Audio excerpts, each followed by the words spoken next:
ayolah pemerintah, presiden, DPR, buatlah sebuah regulasi, sebuah peraturan di mana emang kami ini sebagai pekerja yang legal di negara kami sendiri gitu.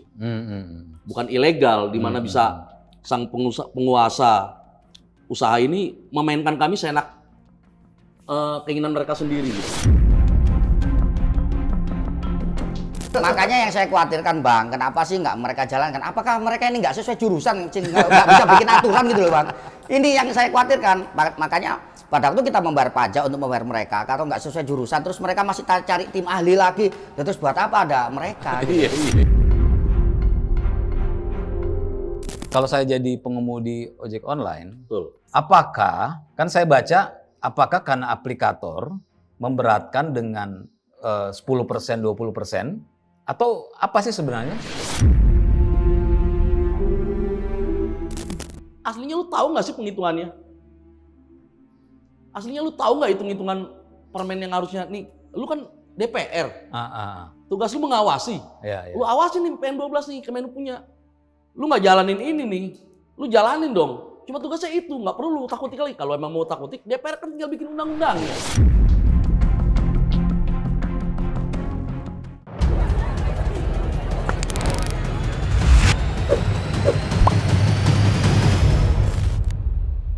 Pemirsa, kembali lagi ya di dalam program OTT on the table. OTT kali ini kita agak berbeda suasananya ya. Karena biasanya kalau kita di OTT yang sebelum-sebelumnya itu kita podcast ya, saya dengan narasumber di meja yang besar. Kali ini kita terlihat lebih santai lah ya. Kita di dalam OTT ini kita sedang membuat program ya baru yang namanya Curhat Rakyat ya. Di mana kita benar-benar membicarakan bukan urusan yang tinggi-tinggi lah ya. Kita benar-benar mau membicarakan hal-hal yang real ya, langsung yang tanpa ada konotasi politik apapun ya. Pokoknya kita mau bicara benar-benar langsung ke teman-teman ini, langsung mengenai permasalahan yang mereka hadapi ya. Jadi bukan lagi awang-awang. Kali ini kami mengundang ya teman-teman dari organisasi atau serikat SEPOI. Ya. SEPOI itu Serikat Pengemudi Online Indonesia. Serikat Pengemudi Online Indonesia, di mana kita sudah baca lah ya bagaimana perjuangan para pengemudi online dari beberapa tahun lalu hingga hari ini. Mereka masih berjuang lah ya, masih berjuang, masih terus ya mendesak, bahkan ada yang demo, mungkin belum nanti bakal ada lagi nih demo ya. Nah, bakal ada lagi terus ya memperjuangkan, ya tentu memperjuangkan kepentingan mereka dan teman-teman pengemudi online. Pemirsa, mohon maaf ya kalau suaranya kita ini agak-agak kurang karena saat syuting ini kita lagi hujan deras ya. Hujan deras ya. Jadi mohon dimaklumi. Kali ini kita ada kedatangan serikat SEPOI ya. Kami mengundang teman-teman untuk ya kita bicara santai ya. Dan saya ingin menggali apa sih permasalahannya ya, yang real ya. Karena ya saya baca kayaknya udah terlalu banyak sekali, yang ini minta itu, yang ini begini, yang ini begitu. Jadi kok rumit banget gitu kan. Nah, saya pengen nanti kita diskusi santai, tapi pengen tahu ini masalahnya apa gitu kan. Tapi sebelumnya saya ingin teman-teman untuk memperkenalkan diri dari serikat apa dan posisinya apa, termasuk namanya. Monggo. Assalamualaikum warahmatullahi wabarakatuh. Waalaikumsalam. Nama saya Saiful Rahman, tapi biasa dipanggil sama rekan-rekan ojek online Babe Saiful. Babe Saiful ya? Iya. Saya manggil B aja, B. Ya, Saya manggil Babe ya. biasanya sih kawan-kawan seperti itu. Yang di bawah saya umurannya tapi ya. Iya. Cuma di posisi saya ada di SEPOI. Posisi saya wakil dari ketum saya ini, sebelah saya ini. Oke. Wakil Ketua Umum. Wakil aja. Wakil aja. Dia kalau ada apa-apa saya yang ini. Kalau dia sibuk saya yang hadir gitu. Iya. Ya, perkenalkan nama saya Mahmud Fly atau akrab di dunia ojol dipanggil Bang Amut. Kebetulan saya di sini sebagai Ketua Umum Serikat Pengemudi Online Indonesia atau yang disingkat dengan SEPOI. Dan di sini juga kami bersama teman-teman di mana Sepoi berafiliasi menjadi satu dengan organisasi besar lainnya yang ada di Nusantara menjadi FDTOI, Forum Diskusi Transportasi Online Indonesia. Ada teman-teman dari Jawa Timur, Jawa Tengah. Kita bawa semua di sini buat ngobrol santai. Mungkin keterangan nantinya lebih lanjut biar mereka memperkenalkan diri sendiri. Terima kasih. Assalamualaikum warahmatullahi wabarakatuh. Salam perjuangan, nama saya Einstein. Saya berposisi sebagai Sekjen Sepoi, Serikat Pengemudi Online Indonesia. Perkenalkan, nama saya Wuri Ramawati, biasa dipanggil Ri. Saya Ketua Umum dari Forum Ojol Yogyakarta Bergerak. Dan sekarang jadi satu dengan Bang Amut sama teman-teman daerah lain sama Jawa Timur juga di FDTOI. Assalamualaikum warahmatullahi wabarakatuh. Saya Puji Waluyo. Posisi saya adalah PJ Frontal Jawa Timur. Salam satu juang. Assalamualaikum warahmatullahi wabarakatuh. Saya Tito Ahmad, Ketua Umum Hibda Indonesia, Himpunan Pengusaha Daring. Lalu dengan Mas Puji ini saya Presidium Frontal Jatim. Saya juga Ketua Umum Langgeng Jawa Timur, roda 4, roda 2. Kami datang ke sini memenuhi undangan dari aliansi kami, Forum Diskusi Transportasi Online Indonesia. Kami sampai sejauh ini kami masih berpikir tentang bagaimana teman-teman ini dapat bekerja dengan nyaman sesuai regulasi jelas dan tidak dirugikan gitu. Besok kami ada acara insya Allah di Kemenhub untuk RDP. RDP. Ya. Saya kita ngobrol santai ya Pak Ketum nih. Tum, ini jujur aja ya, saya tuh baca mengenai berita perjuangan teman-teman pengemudi online, ini saya bingung nih ya. Jujur aja, ini ada yang bicara BPJS-nya, ada yang bicara ini, ada yang bicara prosentasenya, ada yang bicara mau jadi pekerja ya, bukan lagi mitra. Ini saya bilang kok ini banyak banget. Ini sebenarnya apa sih yang diinginkan gitu? Apa sih yang lebih kena ke kepentingan para pengemudi, apa itu? Ya, sebenarnya ini timbul dari 2016 ya. Ketika 2015 Nadiem mulai memacu bisnis ojek online, di mana masyarakat di obrolannya Nadiem kan pekerja bebas dengan pendapatan yang luar biasa pada saat itu. Di 2016 ini mulai adanya peraturan-peraturan dari aplikasi yang sedikit agak menekan kita nih. Di mana Jokowi sendiri waktu Presiden Jokowi di tahun tersebut membolehkan, walaupun dulu Kemenhubnya Pak Jonan melarang waktu itu kan. Pagi sempat melarang ojek online ini beroperasi di Indonesia. Sorenya Pak Joko Widodo tuh menjabat menjadi presiden membolehkan. Karena tidak ada alternatif lain buat mengembangkan pekerja yang ada di Indonesia. Berlarut-larut sampai saat ini seperti benang kusut yang tak berujung. Semakin banyak problema ojek online atau pengemudi online yang kita alami seperti pada intinya pendapatan. Dari 2016 kita ini sebenarnya menteriakan regulasi. Di Indonesia membolehkan ojek online, mana loh tulisannya, mana undang-undangnya, peraturannya. Yang kita harapkan adalah lahirnya sebuah regulasi. Jadi jelas bahwa kita ini di Undang-Undang Nomor 22 sendiri tentang DLAJ, kendaraan roda 2 bukan sebagai alat transportasi umum. Jadi terlahir prematur kalau kita bilang. Ketika kita minta regulasi, intinya apa sih regulasi? Penetapan tarif pendapatan. Supaya teman-teman bekerja, pendapatannya pun tidak terombang-ambing. Itu yang pertama. Yang kedua, masalah kesejahteraan terbentuk sosial seperti BPJS, jaminan sosial kehidupan, kematian. Ini yang nggak kita dapatkan. Selama ini kita ikut BPJS bayar secara pribadi, mandiri, di mana tidak ada, ya walaupun ada ya tanggung jawab dari beberapa aplikator berapa persen ya, tapi kita anggap itu tidak real lah, karena setiap ada kejadian kecelakaan ini, kalau driver yang tidak ikut berkomunitas itu hilang. Ya, kalau yang nggak ikut berkomunitas, karena tidak ada yang membantu klaim. Tapi ketika mereka ikut berkomunitas, ada yang tanggung jawab. Oh, ini anggota gue loh, baru kita klaim ke aplikator. Ini yang harus benar-benar pemerintah perhatikan. Jadi bukan semata-mata kami ini demo, kan dari tahun 2016 sampai saat ini itu nggak ada namanya sebuah peraturan yang matang. Sedangkan PM 12 sendiri yang dibentuk oleh Kemenhub, Kementerian Perhubungan, sifatnya diskresi. Karena landasan di undang-undang sendiri belum berubah. Belum ada. Gitu. Jadi itu aja Bang yang kita perjuangan selama ini. Ya lu ayolah pemerintah, presiden, DPR, buatlah sebuah regulasi, sebuah peraturan di mana emang kami ini sebagai pekerja yang legal di negara kami sendiri gitu. Bukan ilegal di mana bisa sang penguasa usaha ini memainkan kami seenak keinginan mereka sendiri gitu. Dan satu-satunya pendapatan profesi kerja yang tiap tahunnya turun adalah pengemudi online. Yang pendapatannya selalu turun. Semakin setiap tahun semakin turun.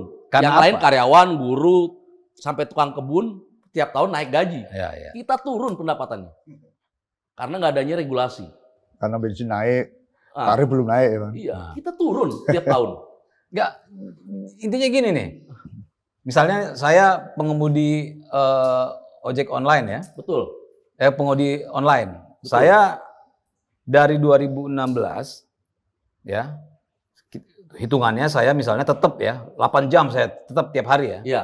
Artinya semakin lama pendapatan saya semakin turun. Turun. Buat mengejar pendapatan kita yang setara dengan tahun kemarin aja, kita harus nambah jam kerja nih. Kalau saya 8 jam biasanya itu tambahan berapa? Bisa sampai 3 jam sekarang. Oke, tambahan 3 jam. 14 jam. Survei ya? Survei. Oh, 14 jam. Iya.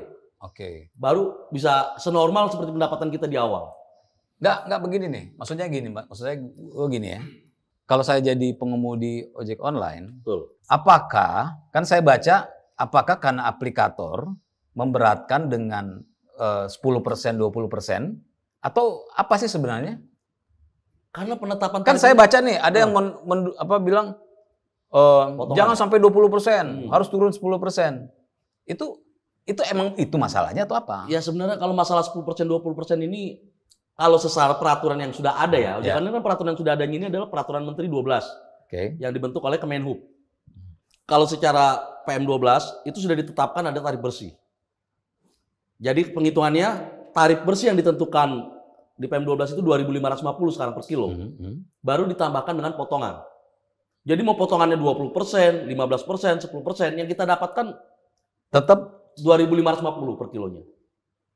Jadi sebenarnya yang dituntut, saya baca ya, itu 10%, 20%, itu sebenarnya nggak pengaruh apa-apa bagi pengemudi, nggak ada. Nggak ada pengaruhnya. Yang diuntungkan customer. Karena penghitungannya tarif bersih 2.550 baru ditambah dengan potongan. Tunggu, tarif bersih itu 2.500 itu apa? Tarif minimum di bawah 4 kilo ke bawah. Gini. Artinya gini. Yang sekarang ini berlaku adalah untuk pribadi kita ya. Iya. Itu jarak berarti. Jarak Per kilometer 2.550. 50. Artinya 2.550 itu adalah tarifnya pengemudi. Iya. Ya, dia bawa pulang ke rumah gitu. Yang Dikantongin. Nah, yang dituntut itu adalah kenaikan dari 2.500 menjadi berapa? Betul. Bukan 10%, 20%, bukan. Bukan, itu nggak ada ngaruhnya. Loh, bos, gue baca terus terang ya, gue bacanya Kalau pemikiran kami kan dari FDTO ini mungkin agak berbeda dengan yang lain. Jadi misalnya Opang, sebelumnya apa jadi Opang? Oke.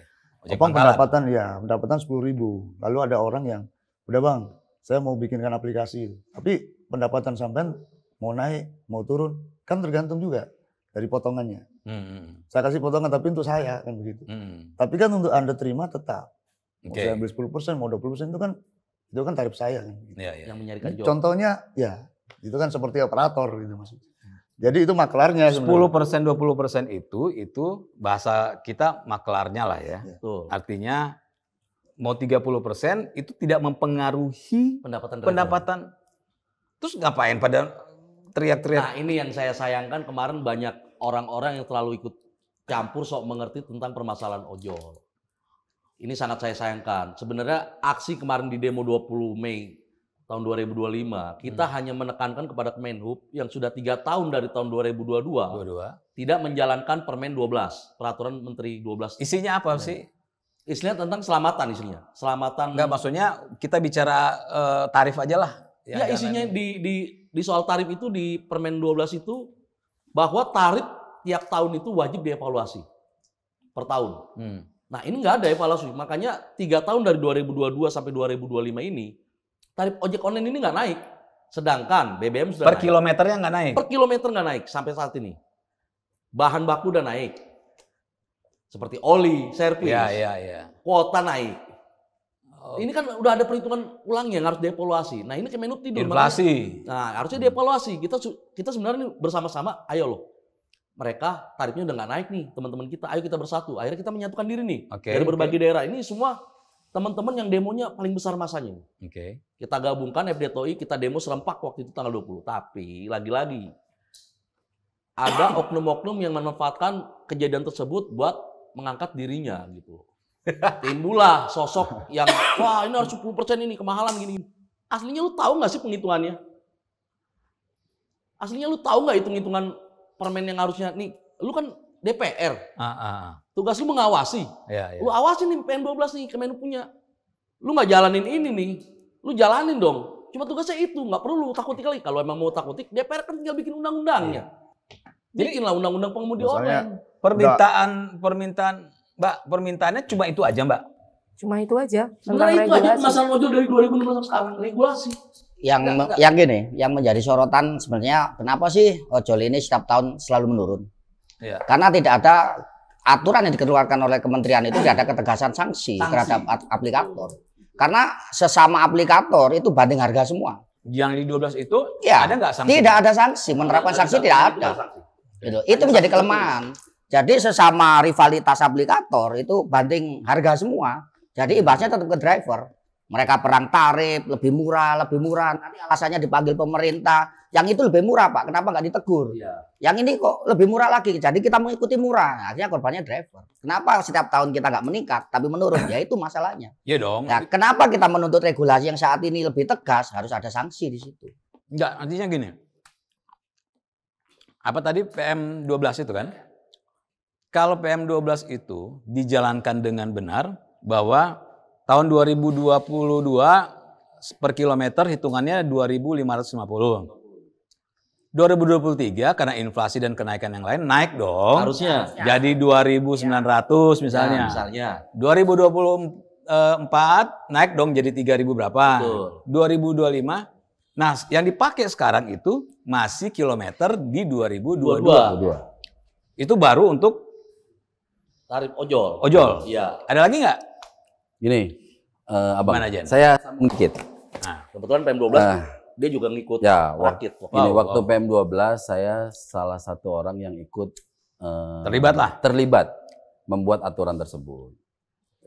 Makanya gini, di FDTOI itu kita punya 4 tuntutan.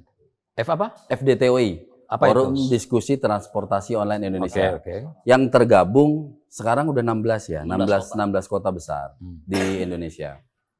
Kita punya 4 tuntutan. 1, revisi tarif. Yang kilometer itu? Kilometer. Kenapa wajib? Oke. Gitu loh. Karena 2022 itu terakhir diputuskan. Ya. Berarti 2025 harusnya secara penghasilan harusnya kita naik. Buruh tiap tahun naik. UMR naik tiap tahun. Inflasi 11% tiap tahun. Ya. Terus kenaikan upah buruh 6% ya. Ya. Tahun ini 6%. Kita nih nggak naik nih. Oke. Jadi ada ketimpangan yang kita harus kejar jauh. Oke. Akhirnya yang jadi korban kan teman-teman di lapangan. Ya, yang biasanya narik di 8 jam. Jadi harus 14 jam. Dari 8 jam untuk ngejar agar supaya pendapatannya menyesuaikan inflasi. UMR lah, kita anggap UMR lah gitu ya. Tadinya 8 sampai 9 jam, sekarang kita panjang sampai 14 jam. Akhirnya apa? Yang jadi korban adalah teman-teman. Keselamatannya, kelelahannya, bahkan ada berita bahwa ada yang kecelakaan, ada yang meninggal pada saat istirahat, ada yang karena kelaparan meninggal. Nah itulah kenapa tarif itu wajib naik. Yang pertama. Tarif kilometer. Tarif kilometer wajib naik. Oke. Gitu loh. Karena tidur kan. Ya, ini Kemenhubnya tidur lah, ayo Kemenhub lah. Ayo dong. Situ yang buat, situ yang itu tolonglah dijalanin. Kemenhub sekarang siapa ya? 2025 ini. Nah, yang kedua ada yang namanya tarif paket dan makanan. Oke. Nah, pada saat PM12 itu terbentuk, tarif paket dan makanan itu jadi satu kesatuan dengan ranah PM12. Oke. Nah, tapi sekarang enggak nih. Sekarang dipisahkan dengan dalil ini ranahnya Komdigi, terus Komdiginya bilang itu bukan ranah saya. Alah. Terus ini ya akhirnya kita lempar lah, di pingpong lah gitu loh. Ini harus diselesaikan. Oke. Gitu loh. Itu yang kedua. Harus ada yang bertanggung jawab dong. Harus ada yang bertanggung jawab. Ya. Nah, ya negara lah. Negara harus ikut hadir, ikut andil lah. Yang ketiga ada tarif ASK. Apa itu? ASK itu taksi online. Oh, taksi online. Nah, ini lebih parah lagi nih. Dari yang Dari kita yang di ojek online nih. kenapa? Gitu loh. Karena apa? PM 118 ya? Iya. Tahun 2018. Sejak hadir sampai detik ini tidak berubah. Kilometernya nggak pernah naik. Tidak pernah naik. Tarif kilometernya nggak Tarif pernah naik. kilometer naik. Dan itu kotor. Tunggu. Gimana? Coba. Kotornya Itu gini, kotor. kalau mobil 3.500 baru dipotong 20%. Kalau yang ojek online itu dapat 2.550 itu Ditambah 20% kan? 2.500-nya masuk kantong. masuk kantong. Kalau buat taksi online 3.500 dipotong 20%, sisanya baru masuk kantong. Oh, masih kotor benar. Lanjut. Jen. Nah, makanya ini miris ya buat teman-teman taksi online ya. Iya, Makanya nggak banyak juga teman-teman taksi online yang akhirnya mobilnya semua diambil rental kan, diambil leasing kan, karena mereka tidak punya kemampuan untuk bayar. Udah 7 tahun nggak naik. Ya itu oke. Terus yang keempat adalah menghadirkan undang-undang transportasi online. Makanya tadi disebutkan ini sebuah kewajiban, walaupun ini sudah masuk prolegnas prioritas. Info terakhir ya. Tapi itu mulai dari 2018 sampai detik ini prolegnas prioritas, mundur lagi, maju mundur. Kapan selesainya? Ya. Saya itu terakhir RDP sama DPR itu awal RDP itu 2018. Saya hadir menyampaikan pendapat juga di sana. Ya. Ada juga rekamannya dan sampai detik ini juga tidak ada tanggapan. Sampai komisi 5-nya berubah 3 kali. Ganti orang. Sudah ganti orang. Itu cuma janji-janji doang jadinya. Nah ya makanya itu, ayolah. Dan lagi saya agak sedikit mengkritisi DPR RI yang kemarin terlalu fokus potongan 10%. Ya, iya, tadi yang sudah, kita semua tahu, masyarakat umum tahu. Tadi sudah dijelaskan sama Bang Amut, potongan 10, 20, 30% itu tidak berpengaruh sama pendapatan ojek online. Waduh. Berpengaruhnya adalah customer bayar. Gitu loh. Mereka lebih mahal atau mereka lebih murah. Nah, lagi-lagi kan saya bilang, gini loh, DPR itu punya tugas dan fungsi pembuat undang-undang. Yang kedua sebagai pengawasan. Itu aja gitu loh. Iya. Kenapa gini loh? DPR RI kenapa sih ngerecokin PM12? Gitu loh. Harusnya kalaupun dia mau teriak 10%, oke lah, mereka punya kuasa untuk membuat undang-undang. Kalau mau dibuat 10%, buatlah. Gitu loh. Tapi di PM12 ini juga harus diawasi. Yang jadi tugasnya malah tidak diawasi. Nah, hal-hal yang kayak gitu, ya janganlah kita berputar lagi. Dari sini pingpong sana, dari sana pingpong sini. Mau sampai kapan? Mau sampai terjadi korban lagi. Gitu loh. Atau kita mau demo berjilid-jilid lagi. Atau kita perlu hadirkan martir. Kan nggak mau juga kita begitu. Ya, jangan. Gitu loh. Makanya ayolah DPR. Mana anggota DPR? Kita minta. Bukannya sudah sama saya sama Pak Adian, sama apa gitu. Sama dia Rita. Ya, kemarin kan yang agak muncul di permukaan adalah Bang Adian. Terus sama Mbak Rike. Ya, kalian sebagai wakil rakyat di DPR, ya jalankanlah tugas dan fungsinya masing-masing. Gitu loh. Jangan yang dikit-dikit ini, jangan dikit-dikit ini. Dan kalau mau mengkaji, dikaji yang benar. Misal contoh waktu RDP setelah pasca 20 Mei ya, 21 ya. 20 Mei. Bang Adian menyuguhkan bahwa ini loh potongan 20-30% itu. Nggak nyambung dong. Ya, coba di breakdown, sesuai nggak sama PM12? Saya yakin sesuai. Gitu loh. Tapi ya lagi-lagi Kan bukan itu yang kita harapkan. Kenapa mereka nggak ngomongin kenaikan kilometer aja? Nah, saya nggak Tarif tahu. kilometer. Saya nggak tahu. Itu kan ranahnya Karena kan di PM12 kan sudah menyatakan bahwa setiap tahun naik kan? Betul. Kenapa nggak itu aja mereka awasin? Mereka Seharusnya. Makanya ini yang tadi saya bilang. Salah yang bisikin ya. Kenapa kok nongolnya ketika kami emang semua saatnya menegur PM12. Hadirnya kan di situ mereka. Kenapa ngomongin 10% 20%? Nah, ini kan seperti, Iya. jadi kami punya pemikiran sesat gitu kan. Wah, lu jangan punya kepentingan. Kalau ada potongan 10% atau 20%, itu kan norma baru. Iya. Iya dong, itu pembuatan norma baru. Ya silakan kalau DPR punya kekuatan itu, punya kuasa itu, ya buatlah dengan aturan sendiri. Tapi ini ada aturan yang namanya PM12 yang tidak dijalankan sama Kemenhub, yang sudah tertera, ada tarif bersih, ada jumlah potongan, dan yang lain-lain segala macamnya. Itulah coba disempurnakan gitu loh. Atau dijalanin deh. Tegurlah itu menterinya. Saking lamanya kami di daerah berjuang sendiri. Di gubernur masing-masing akhirnya kan. Ya, Ada makanya SK kita coba gubernur. sekarang kita bersatu aja. Walaupun di PM12 jelas. Tiap-tiap daerah diberikan hak penuh untuk menentukan tarif. Kami.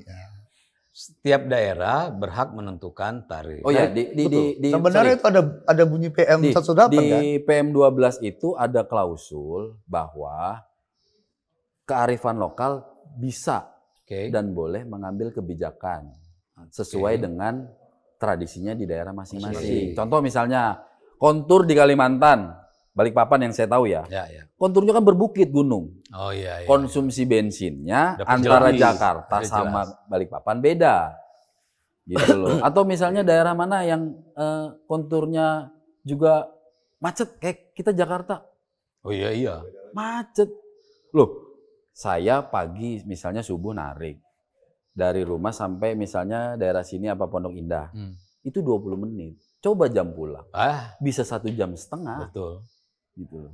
Sebenarnya di PM 118 ada Bang. Nah, di peraturan menteri 118 itu ada. Dikembalikan ke masing-masing gubernur. Daerah, betul. Semua berbunyi seperti itu. Lagi-lagi tidak pernah dijalankan. Jadi inilah sanksinya udah nggak ada. PM-nya udah tinggal kayak kertas ini aja, bungkus kacang aja. Gue bisa bilang bahwa pihak kementerian mereka bikin PM-nya, tapi mereka tidak menjalankan. Betul. Terus ketika diberikan kepada kewenangan kepala daerah, itu pun kepala daerah tidak menjalankan itu. Itu Nggak poinnya. berani. Kepala daerah tidak menjalankan karena memberikan sanksi pun nggak berani. Nggak berani, karena dari pusatnya aja lemah. Biro Ya hukum, karena memang kalau memberikan Ada sanksi kan cantolannya. ada cantolan Betul. hukumnya kan. Betul. itulah masalahnya. Kembali lagi nih telur ayam. Ya makanya maksud saya gini. Tapi ada akhir bahwa di Kalimantan Timur ya, penutupan salah satu aplikator Aplikator yang nakal. yang nakal. Oh ada? Yang tidak mengikuti Dia pakai aturan skala gubernur. perdanya. Oke. Ada salah satu yang ditutup. Nah, di sana. Tapi kan merugi juga bagi teman-teman kan kalau itu ditutup. Nah, itu akhirnya kan jadi dilema Iya juga. kan, dilema juga. Akhirnya di sana itu terjadi buka tutup. Habis tutup dibuka, habis buka ditutup. Tutup, Kayak gitu pakai terus. demo. Buka lagi. Ya selalu seperti itu. Ya intinya sebenarnya ya ini kalau saya mau coba menyimpelkan ya. Intinya kalau PM12 ini kilometernya setiap tahun naik, paling enggak ini walaupun belum menyelesaikan masalah, tapi ini paling enggak sudah 50% sudah menyelesaikan masalah sebenarnya. Saya yakin teman-teman gak ada yang demo. Kalau itu dijalanin sama pemerintah, teman-teman gak ada yang demo. Karena sudah dijalankan dengan baik. Kenapa nggak itu sih yang diomongin sama para pejabat itu? Sudah. Secara Setiap kali demo. Kami Jawa Timur udah Bukan, 7 jilid. masalahnya saya baca mau Adian kayak mau siapapun gitu ya. Kalau yang ngomongin urusan 10%, 20% atau urusan mitra dan pekerja. Seolah-olah teman-teman, bener nggak ini? Saya mau nanya ya. Teman-teman pengemudi online ini memang menginginkan statusnya jadi pekerja, bener nggak itu? Iya, sebenarnya kita juga nggak mau turun massa, cuma seperti ini loh. Kenapa sih pemerintah jadi memberlakukan kita nih pengemudi online ini kan kelasnya menengah ke bawah ya, rakyat menengah ke bawah. Kayak disingkirkan. Ini kan sekarang ini rakyat juga agak evil ya dengan pemerintah. Maksudnya lu bisa bikin peraturan kok Nggak ada taringnya. nggak ada taringnya gitu. Kita sebenarnya nggak mau demo. Dari kita nih diskusi Mas, tiap malam diskusi dengan aplikasi yang ada kan WA sekarang ya. Ya, ya. Hanya dengan WA setiap malam ini kita telepon grup. Sampai habis pagi sampai pagi untuk menyelesaikan masalah ini. Ya tapi kan akhirnya cuma jadi pepesan kosong Nah, dong. kita sudah menyurati secara persuasif ya dengan pemerintah. Coba dari serikat apa yang sudah dilakukan secara bukan demo ya, di luar dari demo ya. Yang sudah dilakukan apa? Secara persuasif kita sudah menyurati Presiden, DPR, Kemenhub, sampai kita minta diskusi, ayo diskusi. Kita udah punya kajian yang sesuai akademis nih, kita udah punya, kita serahin. Ini loh yang kita mau, kalau mau bikin undang ini. Dan aplikator pun sudah kita sounding, setuju dengan kajian kita. Aplikator oke. Dan aplikator pun bilang, kita sebagai pengusaha di Indonesia ikut peraturan kalau ada. Selama ini kan nggak ada. Coba saya nanti akan undang aplikator ya di Silakan. podcast ya. Karena saya selama bergelia ini, kita menjajaki aplikator pun diskusi. Karena dulu kan kita bentuknya komunitas ya. Komunitas ini kan nggak resmi. Ketika kita berserikat, terdaftar di Kemenaker dan Hum dan Ham, ya kita akhirnya harus melalui pendekatan. Nggak ada lagi kita bentar demo. Karena apa? Untuk saat ini demo ini. Rugi teman-teman juga. Waktu. Kita sehari nggak narik aja. Terus buat besok narik. Ini harus double. Bisa 24 jam. Ngebayar yang sehari buat nalangin. Nah kalau kita mau demo, konsolidasi seminggu. Ke teman-teman tiap-tiap base camp. Nih gua menurut lu gimana mau demo ini? Ada follow up. Setuju atau enggak? Belum lagi menghubungin teman-teman di daerah. Gue punya masalah kayak gini, sama nggak masalah lu? Oke. Baru kita demo. Ini seminggu. Seminggu kita nggak narik, konsolidasi terus. Itu duit-duit pribadi semua kan? Udah jelas lah. Jelas pasti gitu. Setiap mau demo kita patungan. Sampai di lokasi demo pun kita ngecek pakai kardus. Ini uang mobil komando kurang nih. Oh ada 1.000, 2.000. Itu nyata. Nah yang kita sayangkan ini banyak oknum-oknum mendirikan komunitas yang ketuanya bukan ojol. Bukan driver. Ada serikat-serikat yang di belakangnya, serikat-serikat pekerja yang sudah ada. Hanya cuma tameng, oh lu ada masalah, ayo gue bantu buat ngedongkrak popularitas serikatnya. Ini lu bukan nyelesain, malah tambah masalah baru buat kita. Makanya kita sepakat semua nih. Dari orang yang pertama ojek online punya masalah, taksi online punya masalah, kita demo. Ini nih orang-orang aslinya. Ketuanya ya pengemudi online, anggotanya pengemudi online. Ya. Kita bersatu. Ini pemerintah lihat ini kita udah bersatu loh. Apa perlu kita tumpah ruan ke Jakarta seperti 212? Kayaknya perlu sekali itu. Kalau teman-teman dari Jawa Timur terus terang masanya paling banyak 3.000 masa. Kita setiap turun aksi itu sampai jilid 7 itu masa kita stabil, Mas. Karena masa kita memang terorganisir di setiap koalisi. Karena kita frontal terbentuk 2 koalisi organisasi besar. Dari PDUI sendiri juga sudah resmi, juga ada badan hukum. Dari Mas Dito Ibda juga badan hukum cukup kuat. Jadi kita masa itu terstruktur. Gitu. Cuman yang kami inginkan memang masalah sanksinya ini juga. Karena aplikator saling menyalahkan dengan aplikator yang lain. Gitu. Loh. Seperti itu. Contoh, hijau sebelah, hijau muda. Kita demo nih. Bang, lu nurunin tarif sekarang. Ada tarif goceng ibaratnya, tarif hemat. Lu lihat loh yang hijau kerang. Hijau kerang bikin kayak gitu, lu nggak protes. Pemerintah diem aja. Kalau gue diem aja, gue kalah nih pemasaran gue. Akhirnya ngikut. Nah aplikasi baru yang nongol kucil. Lah mereka lebih murah lagi. Kita lebih rendahin lagi. Perang tarif. Nah, makanya itu. Bikin kita.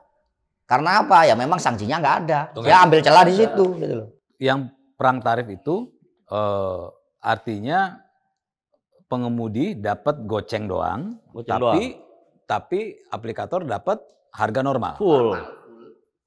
Itulah makanya kita menginginkan ada regulasi penegakan hukumnya. Gitu.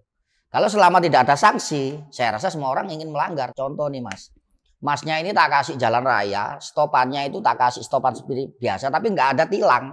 Kira-kira dipakai nggak itu lampu merah? Ya sama kayak itu, sudah. Logikanya itu aja mudah. Sama dengan aplikator kita kasih batas bawah, batas atas nih aturan ya. Tapi nggak ada sanksi. Mereka senaknya turunin nyuri mapping. Artinya saya kalau jadi menteri, saya tidak menjalankan PM12 nggak apa-apa dong? Iya nggak apa-apa karena nggak ada sanksi. Dasar hukumnya apa? Diskresi dengan undang-undang. Oke. Makanya kita menekan setiap ada pergerakan ini ada sanksi. Tambahkan aturan ini ada sanksi. Dan diawasi dan ditegakkan. Gitu. Jadi persaingan bisnis aplikator ini fair. Saya sebelum mau nanya ke Ketum sama Sekjen, saya mau nanya Mbak Wuri nih. Dari tadi ngomong apakah karena perjalanan dari Jogja. Ini serius Mas, demi untuk ketemu orang pemerintah. Dari Jogja ke Jakarta keadaan hujan. Naik motor ya? Berapa lama perjalanan? 17 jam dari kemarin. Hujan. Pantesan nggak pakai ini. Nggak pakai hati. Ada bahan atributnya kehujanan tadi saya tanya. Basah. Gimana? Ya kalau di Jogja gimana? Artinya kan ada kearifan lokal kan kata Sekjen tadi nih. Permasalahannya sama dengan daerah lain, tapi kalau di Jogja sendiri, kalau untuk yang R2 itu kewenangan tarifnya belum bisa diputuskan di daerah, masih di pusat. Kalau untuk R4 memang kewenangan tarif ada di gubernur, seperti itu. Tapi naik nggak pertanyaan? Enggak, sama aja. Sama aja, Iya, baik ojek online, baik taksi online maupun Kurang, kurir enggak online, ada nggak kenaikan. naik. Selama dari Artinya 2020. sama di pusat sama yang di Sama. daerah sama. Sama. Tapi kan tarif itu kan dibagi zona-zona. Nah, kalau untuk di Jogja itu per KM-nya 2.000. Sama kayak Jatim. Iya, jadi beda per daerah. Per daerah beda. Oke. Artinya kalau kita mengacu pada PM12 itu per kilometer 2.550 itu hanya untuk di pusat. Zona 2. Zona 2. Zona 2. Kalau- Zona 2 itu Jabodetabek atau wilayahnya BPTJ. Apa tuh BPTJ? Badan Transportasi Jabodetabek gitu loh. Oke. Wilayahnya, skup wilayahnya Jabodetabek gitu. Nah, zona satunya Sumatera ke barat. Nah, zona 3-nya Jawa Barat ke timur. Oke. Kalau yang Jawa Timur berapa tarif per kilometernya? Untuk mobil 3.500, Itu kotor ya, kata ketum tadi kan? untuk motor 2.000. Ya itu PM 118 itu untuk roda 4 sebenarnya. Tapi ya itu, Dia 2.000 karena mengikuti Zonasi. zonasi karena kan mungkin harga di sana lebih Ya, gitu kan. kehidupannya lebih, UMR kan berbeda. Ya tapi tetap aja akhirnya jadi kerja 14 jam kan? Ya, jadi kalau tarif yang sekarang 2.000 itu bisa kotor. bisa kotor karena Potong-potong jadi 1.800 Tunggu. 800. aja. Ini gue ngomong ojek online ya. Ya, ojek online. Kan kata ketum tadi 2.550 itu bersih. Ternyata di daerah kotor. Karena alasan kotornya begini Bang, yang saya terangkan tadi, perang tarifnya antar aplikator, dia cari murah agar laku. Ya. Satunya ikut agak murah lagi. Nanti 2.000, 1.500, ini lebih murah lagi karena nggak ada sanksi. Itu yang membuat kita pendapatan kita semakin menurun gitu. Kalau sanksi sih mau nggak mau lewat lewat undang-undang sih. Iya betul. Karena kalau peraturan Makanya agak yang Tapi sulit. kan gini, pemberian sanksi pun pemerintah bisa. Misalnya dengan cara teguran ke perusahaannya gitu loh. Atau misalnya pemberian izinnya tidak diperpanjang. Kan itu ranahnya pemerintah. Oke. Misalnya pemerintah, oh nih ada perusahaan yang nggak yang nggak ikut aturan. Pemerintah bisa dong. Ya. Membatalkan izin atau apa segala macam lah ya gitu loh. Karena tidak menjalankan pasal di PM Betul. 12. Makanya kita itu sampai heran dengan pemerintah provinsi yang kita perjuangkan keluar SK Gub namanya, batas bawah, batas atas. Tapi ya tetap aja nggak bisa ditegakkan karena nggak ada sanksi. Jadi alasannya aplikator setiap audiensi dengan kita adalah selalu menyalahkan aplikator yang lain. Kenapa kami murah? Karena kamu lebih murah. Maka kita nggak akan laku kalau kita tetap mahal. Nah, ya itu ya tetap kita berkutatnya adalah penegasan aturan. Itu tarif nggak naik-naik, aturan nggak ada, semakin turun ya. Kenapa pendapatan kita turun? Ya itu alasannya Bang. Jadi kalau saya tangkap begini, perjuangan teman-teman ini sebenarnya koreksi ya kalau gue salah ya. Artinya kalau kata Sekjen tadi, kalau sampai penerapan PM 12 dan 118 dilaksanakan per kilometernya mengikuti inflasi, mengikuti kenaikan yang lain, kemungkinan yang diperjuangkan tinggal soal sanksi kan? Iya, betul. Iya kan? Betul. Nah, sekarang ini jangankan sanksi, uang kilometernya nggak pernah naik gitu. Makanya saya sampai bilang Bang, pada waktu kita ketemu dengan pemerintah Prof, kita ini tuntutan naik tarif nih. Tapi saya sindir mereka, jangankan naik Pak, kita malah turun ini. Gara-gara sanksinya nggak ada. Karena perang aplikator. Terus kita mau naik gimana? Akhirnya jadi kotor. Nah iya, makanya kita Itunya, berbicara kenaikan tarifnya. tarif itu sebuah kemustahilan. Harusnya dievaluasi. Kan sudah waktu PM 118 tahun 2018 kalau nggak salah. Itu sudah berapa tahun ini? 7 tahun. Mau Gila, 7 tahun, Bang. 7 tahun. Jadi katakan harusnya ini. harusnya ada follow up juga. Ya, katakan kita logika nih. Naik tarif kita teriak naik tarif, dinaikkan oleh mereka, oleh pemerintah adalah batas bawah misalnya 2.000. Dinaikkan nih 2.500. Ya. Tapi kalau sanksinya nggak ada, penerapannya tetap 1.800. Siapa yang mau negur? Itu ya. artinya di titik itu, Bang. Sebenarnya yang paling vital adalah sanksi. Kalau sanksi itu ada, saya yakin semua tarif yang sudah ditentukan pemerintah akan diikuti oleh aplikator. Jadi teman-teman itu mau demo sebenarnya menuntut terjadinya penerapan sanksi yang secara tegas sama penyelesaian tarif sesuai dengan kenaikan inflasi dan segala macam. Betul. Kan? Terus ada layanan yang belum ada aturannya, ini Apa segera itu? dikeluarkan, ya, antar makanan dan barang. Oh, yang tadi itu ya? Betul. Karena itu tarifnya ugal-ugalan, Bang. Agak jatuhnya maksimal itu. Bisa kita nganter barang aja Rp5.000 dengan 0 sampai 4 kilo gitu. Apakah relevan gitu? 4 kilo Rp5.000. Iya, belum nunggunya kita di restonya 1 jam Ya karena kan, pelayanannya sulit. Belum ke restonya kan perjalanan kan? Betul. Itulah ada program-program kayak gitu. Kenapa tidak ada regulasi yang mengatur itu? Tunggu, saya mau tanya nih. Betul. Artinya kalau dilihat tadi dari diskusi kita, ngobrol-ngobrol kita, aplikator sebenarnya terbuka kan? Artinya ada komunikasi kan Iya, dengan aplikator ada kan? kita komunikasi ada. Cuma aplikator ya namanya pengusaha selama Ya aturan mana? Dia pasti gitu lah. Pada waktu kita tekan, kenapa nih tarif food dulu 8.000 sekarang jadi 5.000? Dia pasti bilang, yang sebelah itu sekarang turun 6.200. Kalau kita tetap dilarang itu hancur kita. Turun. Yang satunya nggak mau kalah, ada goceng ya, turun lagi. Kembali ke persaingan bisnis. Ya. persaingan bisnis. Ya kembali lagi penegakan aturan gitu. Ya. Kembali di titik itu. Nah, sebelum kita lanjut itu, ngomong dong. Kalau saya sih lebih gimana ya? Kalau menurut saya logikanya itu logis lah ya kalau harga naik tuh.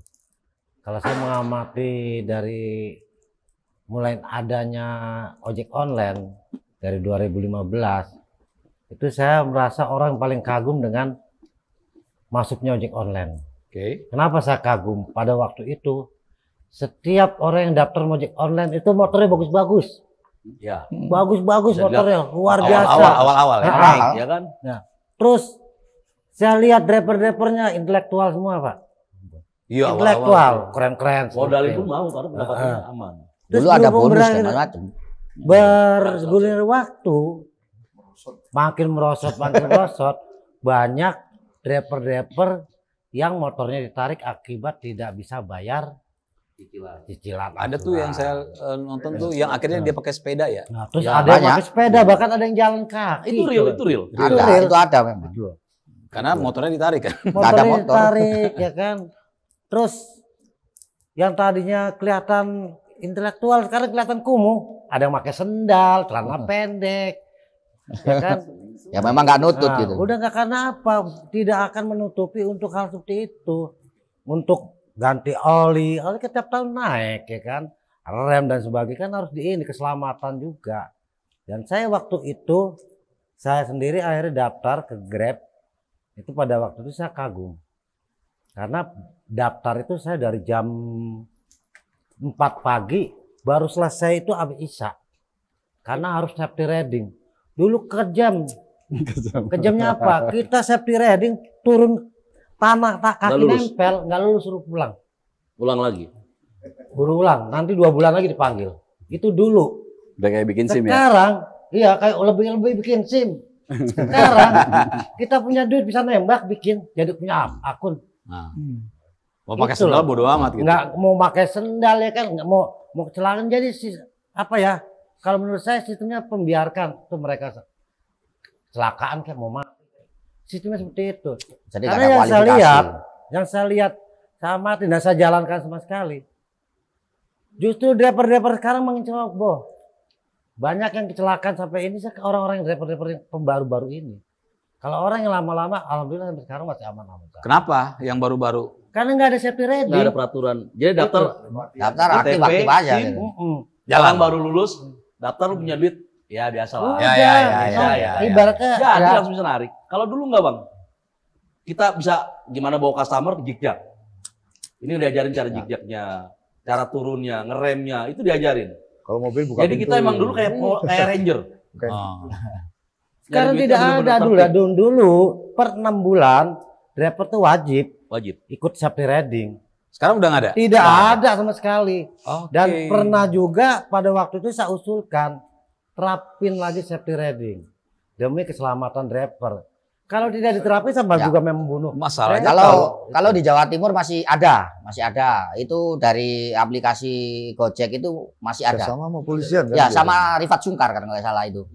Nah, itu Rifat. masih kalau di Malang masih ada. Ada mereka. rutin atau by event? Itu khusus driver yang ini yang masih baru-baru. Jadi yang belum pernah mengikuti safety riding itu mereka akan panggil. Tapi kalau yang sudah pernah ya enggak perlu. Jabodetabek itu, aduh sekarang saya lihat saya juga sebagai driver, sebagai ojol juga sedih. Makanya kalau saya lihat kecelakaan apa juga, saya lihat pakai sendal, aduh lu jelek-jelek itu pakai sepatu. Jarak iya. Ya. Sorry bang. Kalau kita tegur, Gini, Bang lu bisa repening Apa? Arif aja ugal-ugalan. gini. Babe Saipul tadi bilang bahwa ada kecelakaan. Nyinggung masalah kecelakaan. Tapi gini, negara juga nggak hadir dalam hal itu. Contoh misalnya ada beberapa teman-teman yang kecelakaan ya, itu jasa raja nggak cover. Ditanya waktu on beat Gitu enggak? loh. Apa? Waktu on beat atau enggak? Kan? Dan itu juga Di cover. dipertanyakan waktu on beat atau tidak. Padahal on beat itu maksudnya waktu tugas apa tidak? waktu tiga. Padahal apa? Tanpa menjadi ojek online pun kecelakaan aja Iya. di cover kan? Iya. Kenapa setelah pakai seragam Jadi malah nggak bisa? Ditanya. Gitu loh. Padahal ada cover tadi yang dibilang safety riding. Gitu loh. Banyak negara yang nggak hadir saya bilang. Harusnya hadir kita nih sebagai warga negara gitu ya.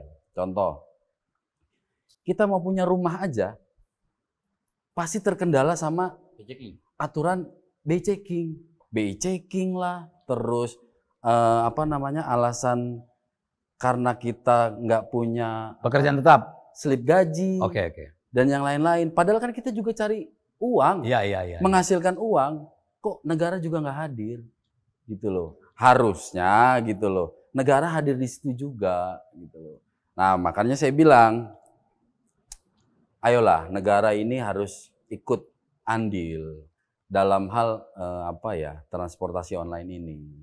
Jangan sampai tenaga kerjanya udah tinggi ya. Pak. ya jangan sampai berlarut-larut. Karena gini, menurut downloadan aja ya, pengemudi itu udah 9 juta. Oke. Gitu loh. Ini karena nggak ada data resmi. Ya, Data resmi itu nggak ada. Tapi kalau kita lihat di Play Store nih ada yang 9 juta, itu satu aplikasi ya misalnya. Ada juga yang 7 juta. Dan aplikasi kan juga banyak. Iya. Sekarang ada yang hijau, Iya. merah, kuning, oranye, Ranger. gitu loh. Padahal apa? Kita dikasih helm yang bagus aja jadi Power Ranger. Iya, kita dikasih helm yang bener aja jadi Power Ranger kan. Ada yang Ranger hijau, Ranger kuning, gitu loh. Nah itu makanya negara harus hadir lah di situ. Saya sih ada satu keanehan terkait Apaan? potongan 10%. Itu. Kenapa pada waktu itu dia setuju? Kan dia ada di tim 10 pada waktu itu yang menggaungkan 10%. Kenapa pada waktu itu nggak protes? Begitu 15+5. Nah, begitu sekarang harus plus 10. Kan aneh, harusnya dia merasa gagal dong. Pada waktu jadi tim 10. Dia mengatakan bahwa saya gagal dulu mengikuti. Harus gentle ya. Iya, gentle. Kalau laki-laki itu Jadi kelihatan gentle. mencel-mencel. Lu Gitu. dulu setuju, sekarang kalau Lu lu dulu lawan. setuju, lu kan yang setujuin. Potongan Ngikutin 15+5. Politik. Kok kenapa sekarang lu gaungkan 10%? Itu loh. Padahal kan ya kata ketum tadi nggak nyambung kan. Nah, Maksudnya iya. mau 10%. Kalau 20%. saya Pak, mohon maaf ya, kalau saya sendiri pada waktu itu yang mengatakan seperti itu, saya akan berbuat next statement. Pada driver semua grassroots, saya minta maaf dulu saya salah, dibutakan, itu aja. Iya, dibutakan. Jadi saya akhirnya sekarang kembali ke ini, mengakui aja kesalah. Orang yang menggaungkan 10% itu mereka dulu yang andil, yang hadir di situ. 15+5. Gitu loh. Nah dengan adanya Jadi aneh gitu loh kan. RDTO ini Bang, kami berharap teman-teman di daerah juga dilibatkan. Jadi dulu kan perumus-perumus ini mohon maaf nih, Iya. Jakarta doang kan. Iya. Nah sekarang ada nih daerah lain nih.